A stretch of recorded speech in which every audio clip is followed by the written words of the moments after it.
कृष्णम वंदे जगत गुरुम। जीवन सुरताल से राजेंद्र अग्रवाल आप सभी का स्वागत करता है। आइए, एक बहुत ही शानदार कहानी, शीर्षक है भक्ति में हिसाब किताब कैसा।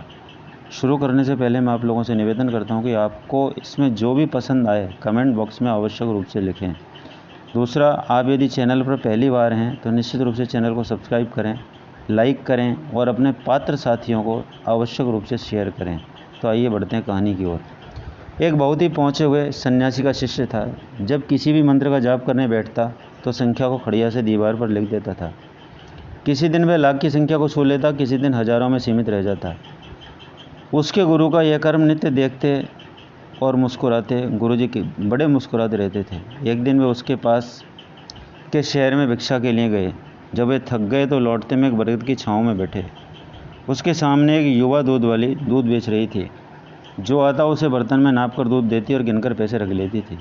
वे दोनों ध्यान से उसे देखते रहे। तभी एक आकर्षक युवक आया और दूध वाली के सामने अपना बर्तन फैला दिया।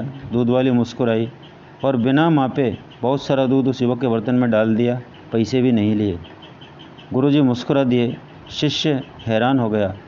उन दोनों के जाने के बाद वे दोनों भी उठे और अपनी राह पर चल पड़े। चलते चलते शिष्य ने दूध वाले के व्यवहार पर अपनी जिज्ञासा प्रकट की तो गुरुजी ने उत्तर दिया, प्रेम है वत्स प्रेम, ये प्रेम है और प्रेम में हिसाब किताब कैसा। उसी प्रकार भक्ति भी प्रेम है। जिससे आप अनन्य प्रेम करते हो उसके स्मरण या उसकी पूजा में हिसाब किताब कैसा। और गुरु वैसे ही मुस्कुराए व्यंग से। शिष्य बोला, समझ गया गुरुवर, मैं समझ गया प्रेम और भक्ति के इस दर्शन को।